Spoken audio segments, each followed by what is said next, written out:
안녕하십니까. 여러분과 함께 성장해가는 채널 성공학 개론입니다. 지난 영상에서는 브라질과 카타르를 중심으로 글로벌 선박 시장에서 대규모 프로젝트 수주 예고를 보내드렸습니다. 이번에는 국내 조선사들이 사상 최대인 5조 원대 규모 해양 플랜트 수주를 눈앞에 두고 있다는 소식입니다. 수주가 성사된다면 2013년 에지나 프로젝트 이후 8년 만에 초대박을 터뜨리게 되는 것입니다. 올해 한 해 초대형 컨테이너선과 LNG 운반선 등 신규 선박 발주가 상당수 예상되는 상황에서 장기 침체에 빠진 해양 플랜트 시장까지 되살아날 조짐을 보이자 국내 조선업이 올해 제2의 전성기를 누릴 것이라는 기대감이 커지고 있습니다. 18일 조선넷과 외신 등에 따르면 브라질 국영석유 회사인 페트로브라스는 부유식, 원유 생산 저장 하역 설비 2척을 발주하기 위해 한국조선해양과 대우조선해양을 상대로 각각 막판 가격 협상을 벌이고 있다고 합니다.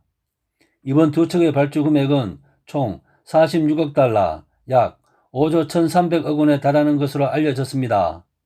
단일 FPSO 계약건으로는 사상 최대 규모입니다. 한국조선해양과 대우조선해양은 지난 2월 입찰에서 비교적 낮은 가격을 제시해 최종 수주 후보에 올랐습니다. 한국조선해양은 싱가포르 국영조선사인 케펠, 브라질 업체인 브라스펠스와 대우조선해양은 이탈리아 사이펜과 각각 컨소시엄을 구성해 참여했습니다.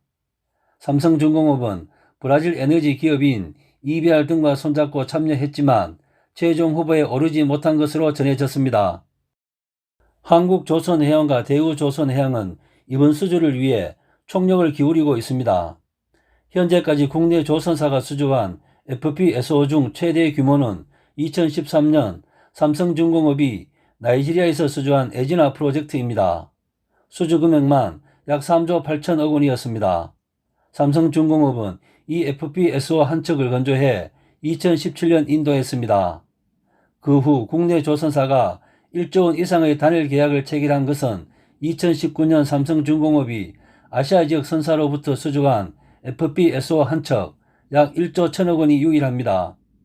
일각에서는 한국조선해양과 대우조선해양이 이번 FPSO 한 척씩 나누어 수주할 것이라는 전망도 나오고 있습니다.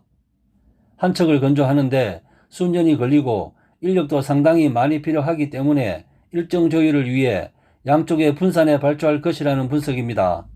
이렇게 되면 컨소시엄당 2조 5천억 원 이상의 수주 금액을 따내게 되는 것입니다. 업계에서는 이번 입찰 결과가 이르면 올 상반기 중에 나올 것으로 예상하고 있습니다. 이번 일을 계기로 해양 플랜트 시장 회복에 대한 기대감도 커지고 있습니다. 코로나19 사태로 10에서 20달러대까지 급락한 국제 유가는 최근 다시 올라 60달러대까지 회복했습니다. 따라서 원유 생산에 필요한 FPSO 수요도 늘어날 수 있다는 전망이 나오고 있습니다. 그리고 19일 한국조선해양에 따르면 최근 유럽 소재 선사와 30만 톤급 초대형 원유 운반선 2척 건조 계약을 체결, 계약 금액은 총 2,080억 원에 달한다고 합니다.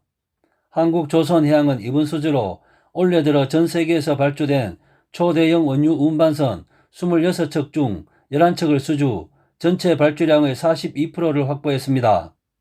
앞서 한국조선해양은 지난 12일부터 일주일 동안 해외 선사와 8만 6천 입방미터급 초대형 LPG선 2척, 4만 세제곱미터급 중형 LPG선 4척, 17만 4천 세제곱미터급 대형 LNG선 3척, 18,000 세제곱미터급 LNG 벙커링선 1척 등 가스선 총 10척에 대한 건조 계약을 연달아 체결했습니다. 여러분과 함께 성장해가는 채널 성공학 개론, 오늘의 핫 포인트입니다. 올해 1분기 선박 수주 세계 1위를 차지한 K조선이 글로벌 선박 시장에서 대규모 프로젝트 수주 예고를 하는 상황에서 이번에는 브라질이 사상 최대 규모 해양 플랜트 수주를 눈앞에 두고 있습니다. 장기 침체에 빠졌던 해양 플랜트 사업까지 되살아날 조짐을 보이고 있어 어느 때보다도 K조선에 대한 실적 기대감이 높아지고 있습니다. 이상 마치겠습니다. 감사합니다.